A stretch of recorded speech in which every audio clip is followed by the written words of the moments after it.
It's one of the biggest issues in the federal election, climate change, which is why environmentalist David Suzuki and fellow activist Stephen Lewis are embarking on their first ever Climate First tour. Their focus is on the youth. I think that young people have to go to the meetings where candidates are saying, vote for me, and they have to say, what are you doing about climate?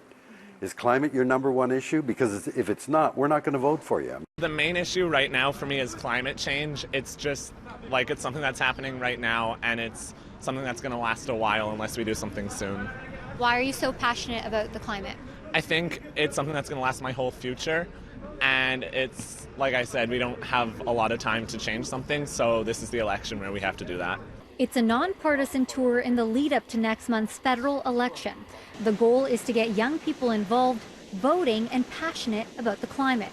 When I asked Suzuki and Lewis which leader is a front runner when it comes to environmental concerns, they remain neutral. I know automatically where they're spread on the spectrum, but that's not of interest to me.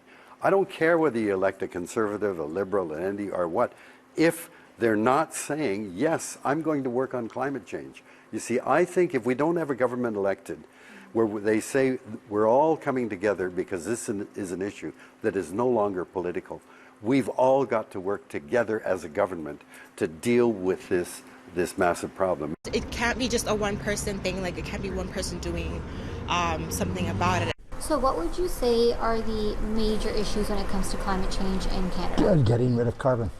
You've got to get rid of the carbon emissions. And there's actually a platform being provided for us by the International Panel on Climate Change, which says you've got 11 years left, you've got to cut it in half by 2030, you've got to get rid of it by 2050, you have to move to a renewable economy. So the political parties have the platform set out for them by international scientists whose words are absolutely reliable.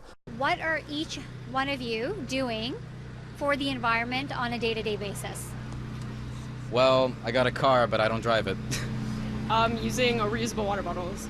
Reusable straws, kind of just encouraging some more like recycling initiatives, especially around our university. I'm making sure not to use plastic bags and to use reusable ones if I can. If we don't act now, the future that lies ahead for our young people is very, very uncertain. The tour starts here on Saturday, September 14th at U of T's Convocation Hall and wraps up in Winnipeg on October 4th. Maleeha Sheikh, City News, Toronto.